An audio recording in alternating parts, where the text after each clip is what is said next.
Muchas gracias a Maricris. Ahora vamos a conversar sobre el corazón y el estrés, porque trabajo en exceso, de repente todo el tiempo que usted pasa también en las presas o problemas familiares le podrían afectar directamente a su corazón. Hoy está con nosotros el cardiólogo Marco Antonio Cires Varela, que nos va a explicar justamente qué es lo que está pasando. Doctor, ¿qué le pasa realmente al corazón cuando estamos todo el tiempo como en modo alerta, estresados? Buenos días. Muy buenos días, Rafael. Sí, efectivamente, las jornadas extensas laborales, las jornadas extensas de trabajo, primero, nos producen aumento de las hormonas del estrés, las catecolaminas, el cortisol, y eso promueve la presión alta, promueve lo que llamamos intolerancia a los carbohidratos. Hay gente que tiene actividades, pasan sentados prácticamente toda su jornada laboral. El sedentarismo tiene mucho que ver en ese sentido. Y la otra cosa es que las personas que tienen jornadas laborales muy extensas no tienen tiempo para hacer actividad física, no tienen una higiene de la alimentación, entonces no cumplen sus horarios de comida. Hay gente que llega y se pega sus trancazos de comida por la noche y duermen, ¿verdad? Entonces tienen un mal dormir, hacen apnea del sueño, tienen muy mala digestión. Y se ha demostrado que estos pacientes el cortisol aumenta durante un mal dormir. Entonces, un mal dormir es otro factor de riesgo cardiovascular. Bueno, entonces, ¿qué papel justamente juega el cortisol y la adrenalina en este tipo de casos, claro, doctor? Que sí. Eso está demostrado. Hay pacientes que le llegan a uno a la consulta y les dicen, doctor, es que yo creo que tengo la presión alta. Le hacen un mapeo y demuestra que en sus actividades laborales extensas maneja picos de presión muy alta. Cuando llegan a descansar, la presión baja. Entonces, ¿qué ha demostrado? Que durante su actividad que le genera estrés, que le genera aumentos de estas hormonas del estrés, como las catecolaminas y el cortisol, sube mucho la presión, aumenta la resistencia a la insulina y definitivamente aumenta el ritmo cardíaco, riesgo de arritmias cardíacas, ¿verdad? Hay más vasoconstricción en las arterias coronarias, mayor riesgo de infarto también. Eso está demostrado que la alta carga laboral tiene un alto riesgo de eventos cerebrovasculares y cardiovasculares. ¿Cuánto tiempo tiene que pasar, doctor, para que ya eso que usted menciona se haga sentir en el corazón de las personas? Eso es muy importante porque hay personas que se entonces, mire, yo antes me dedicaba al turismo, por ejemplo. Ajá. Vino la pandemia y ahora trabajo para una empresa donde tengo metas de producción, control. De ventas. O hay profesiones, por ejemplo, como los bomberos, como los jueces penales, como los abogados, ustedes que son periodistas, los médicos, que tenemos responsabilidades muy fuertes. Y eso genera en el tiempo que cambien los hábitos. Y los hábitos van de la mano. Subimos de peso, se nos sube la presión arterial, dormimos mal, comemos mal. Y si a esto le sumamos las presas, ¿verdad? Terrible. Terriblemente. Entonces, doctor, por ejemplo, veamos esta pantalla, ¿verdad? ¿Cómo sabe alguien si el estrés ya le está afectando el corazón? Usted dice que el cambio de hábitos, pero digamos que ya llevamos varios años en eso, ya el cambio de hábitos pues es parte de la cotidianidad. ¿Cuáles son las señales que me podrían alertar de que mi corazón está en riesgo? Claro que sí. Una es cuando el paciente empieza a sentir menor tolerancia a la actividad física. Nos cansamos más, tenemos palpitaciones, las cifras de presión se nos empiezan a subir, nos hacemos exámenes y el colesterol va para arriba, el azúcar va para arriba, tenemos un sueño un poco reparador, pasamos cansados, agotados. Aunque durmamos. Exacto. O sea, ese cansancio constante aquí, la batería es porque aunque durmamos las 8 horas, digamos, seguimos cansados. Exacto. Eso es un aviso muy importante porque el cuerpo le está diciendo a usted, cambie de chip, cambie de cassette y necesitamos los espacios de sueño reparador sano, de alimentación sana y actividad física sana. Las largas jornadas laborales nos impiden hacer eso. Claro. Entonces, tenemos al cuerpo, como decimos, o sea, es como una consecuencia. La persona se quema. Doctor, ahora veíamos en la imagen que decía ¿verdad? Mareos o dolor de cabeza frecuente. ¿Qué tiene que ver el dolor de la cabeza o sentirme mareado con que mi corazón esté afectado? Vea que todo va de la mano. Las personas, por ejemplo, empiezan a subir de peso. El peso implica que el paciente haga apneas del sueño durante la noche. Entonces empieza a subir la presión nocturna, el ritmo cardíaco nocturno, y amanecen con dolor de cabeza, amanecen agotados, con presión alta por la mañana, y si uno le mide, los niveles de cortisol están sumamente elevados. O sea, estas cadenas harían que las personas sean más propensas a sufrir un infarto. Por supuesto, digamos, se ha demostrado que la alta carga laboral aumenta de forma significativa el riesgo de eventos cerebro-cardiovasculares, precisamente porque los malos hábitos que conlleva a largas horas laborales nos implica aumento de las enfermedades crónicas, presión alta, azúcar, ¿verdad? Entonces el corazón se empieza a hacer grande, tenemos arritmias y riesgo de infarto y derrames. Cuando una persona llega a un infarto, ¿verdad? Que ya sufre un infarto, ¿cuáles son las consecuencias que le preceden? Ok, eso es muy importante.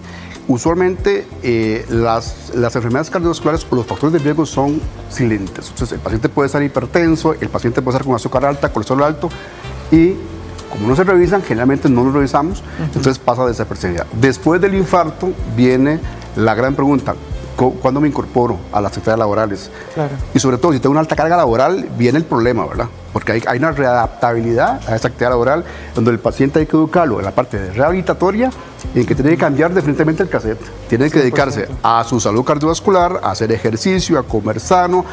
Hay pacientes que no van a las citas, hay pacientes que no toman los medicamentos. Y otra cosa, Rafa, que no hemos hablado es la parte de la depresión. Un paciente con extensas jornadas laborales se deprime. Y un paciente deprimido duerme mal, un paciente deprimido come mal, no toma los medicamentos, no hace actividad física, falta sus citas. Entonces la parte emocional juega un papel muy importante, lo que llamamos un burnout. La gente que se estoy quemado de tanto trabajar. Sí, Dios libre. Vea, doctor, Ale a través de nuestro Facebook nos cuenta que ella pasa estresada, que pasa con mucho dolor en la cabeza y una presión terrible en el pecho. Y además pasa todo el día cansada pese a que duerme bastante. ¿Qué puede hacer? Dice Ale en nuestro Facebook. Ok, es importante. Si es una paciente que no tiene enfermedades conocidas, o sea, no es diabética, no es hipertensa, no tiene colesterol alto, es joven, pero ya eso es un aviso, Rafael. Ya eso es un aviso que le está diciendo, dedique tiempo a la parte de la prevención, a hacer actividad física, revísese cómo está su colesterol, revísese cómo está su azúcar, revísese cómo está su peso, revísese cómo están sus hábitos alimenticios. Claro. Porque si le está dando un aviso que puede ser que la presión va para arriba, que el colesterol va para arriba. Además, el mal dormir se recomienda 8 horas de sueño reparador mínimo. Y hay gente que por trabajar tanto duerme 3, 4, 5 horas y vuelve al día siguiente con el mismo rol de 12, 14 hasta 16 horas de trabajo. Y eso prácticamente es una factura enorme que le pasamos a la parte de la salud cardiovascular. Dice doña Jenny que ella pasa con mareos muy fuertes y náuseas. Dice que siente una presión en el pecho como si lo tuviera lleno de aire. Nos cuenta además que ella es hipertensa y que le han dado 2 mareos muy fuertes en la última semana, que siente incluso que no se puede mover. ¿Qué estaría sucediendo con doña Jenny, por ejemplo? Ok, eso es muy importante, porque el caso de doña Jenny, que es hipertensa, u otros pacientes que tienen enfermedades crónicas como azúcar y colesterol alto, hay que ver si su entorno laboral le está produciendo una dificultad para controlar adecuadamente la presión arterial y controlar adecuadamente sus enfermedades crónicas. Entonces, lo adecuado es estarse estratificando, estarse revisando con su cardiólogo, con su médico internista, con médico de familia o médico general, sobre cómo están lo que yo llamo, si estamos llegando a las metas de la zona segura de los pacientes que ya tienen enfermedad establecida. Doctor, la pregunta del millón, ¿por qué la gente está sufriendo más infartos ahora? Incluso gente que pareciera, ¿verdad?, a simple vista que es saludable. Okay. Hay 3 cosas importantes. Los hábitos cambiaron. Ahora hay más teletrabajo por un lado, hay más sedentarismo por un lado, el advenimiento del uso de drogas ilícitas e inclusive hay gente que paradójicamente toma medicamentos para ganar masa muscular, para hacer ejercicio, como los esteroides, que se han demostrado que son deleterios para la parte cardiovascular, mayor riesgo de infartos, mayor riesgo de que el corazón se haga grande, mayor riesgo de hipertensión. Y hay un tema... O sea, los que utilizan, perdón, doctor, testosterona exógena. Y ya lo hemos visto. Ya yo, como cardiólogo en el hospital donde yo laboro y mi clínica privada, he visto casos de gente joven con infartos, de gente joven hipertensos, de gente joven con falla cardíaca, precisamente por el uso de estas sustancias ilícitas. Doctor, pero además de esas que usted dice, ¿qué tipo de sustancias podrían ayudar a que una persona joven tenga un infarto? Ok, existen varios aspectos, y ya que estamos hablando del estrés laboral y altas jornadas, existe lo que es el síndrome del corazón roto, el síndrome de Takotsubo, que es una entidad que simula mucho el infarto y que se debe a una alta carga emocional o alta carga física de estrés. Se da mucho en mujeres de edad intermedia, ¿verdad? Y se comporta exactamente como un infarto indistinguible. El corazón se debilita, llegan con dolor de pecho, suben las enzimas cardíacas, cambios en el echocardograma, le hacemos el cateterismo y las arterias están normales. Claro. Y se comporta como un infarto y obedece precisamente a alta carga de estrés. Vea qué interesante, dice doña Irma que ella tiene un hijo de 27 años, es jovencísimo, ya lleva 5 infartos, tiene un stent y ha bajado mucho de peso. Y ella asegura que le preocupa, digamos, esa bajada tan súbita de peso de su hijo. Ok, algo muy importante, cuando una persona joven presenta enfermedad cardiovascular, Entonces, usualmente uno indaga sobre causas que un poco son más corregibles. Hay que descartar el uso de sustancias ilícitas. La obesidad es una enfermedad, es una epidemia mundial, que eso pasa la factura, aunque sea joven. Y la otra cosa muy importante es la parte genética. Entonces, desconozco si tiene antecedentes en la familia de enfermedad cardíaca temprana, porque heredamos lo bueno y lo malo de nuestros padres, ¿verdad? Y contra eso sí es un tema que es difícil de lidiar, de corregir, lo que es la parte genética. Sí, hay que cortar cadenas. Vea, doctor, dice Esteban que él el año pasado tuvo un accidente por atropello. Asegura tener el corazón grande y que ahora está perdiendo mucho peso.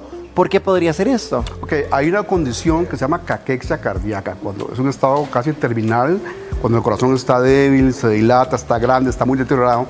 Entonces, la afectación o la falla cardíaca produce que la oxigenación hacia los órganos sea muy deficiente y eso se manifiesta con pérdida de masa muscular, pérdida de todo lo que es la masa magra muscular, y eso se llama caquexia cardíaca, que es de causa cardíaca.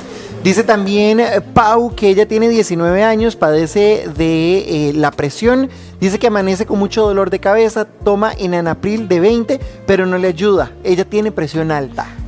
Excelente pregunta, porque el hecho que el paciente se tome el medicamento no le garantiza ni al médico tratante ni al paciente que está de corriente controlado, de ahí el arte del control periódico. Y la hipertensión nocturna, la que no estamos registrando, ¿verdad? Entonces, los pacientes que hacen apneas del sueño, los pacientes obesos, los pacientes que no cumplen esas horas adecuadas de sueño y tienen un mal dormir, presentan hipertensión nocturna y esa es muy peligrosa. Y usualmente los pacientes amanecen con dolor de cabeza y con presiones altas. Claro. Vea, doña Vanessa, doctor, antes de entrar con doña Vanessa, ¿por qué el enanapril no le estará funcionando? Ok, es importante. Todos los antihipertensivos funcionan, pero hay combinaciones de antihipertensivos. Entonces, cada paciente es una receta en particular. Lo que le sirve a usted no le funciona a su vecino ni a su mamá. Entonces, hay combinaciones. Probablemente lo que ocupe ella es un ajuste o agregar otro antihipertensivo con otro mecanismo para lograr compensarlo.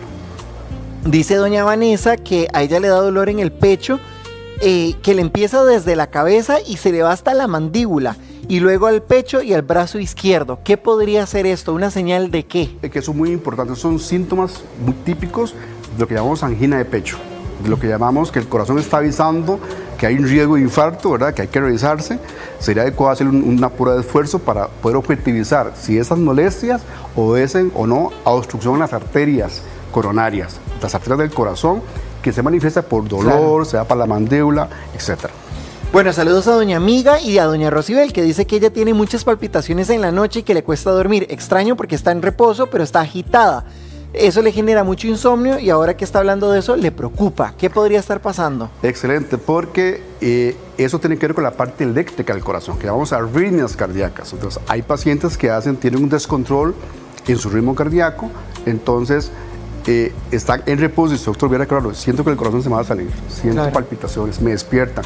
Entonces, es importante que se revise con un estudio Holter que nos permite establecer el tipo de arritmia y estratificar el riesgo, ¿verdad? En esos casos. El doctor Siles es cardiólogo. Muchas gracias, doctor, por habernos acompañado esta mañana. Muy amable.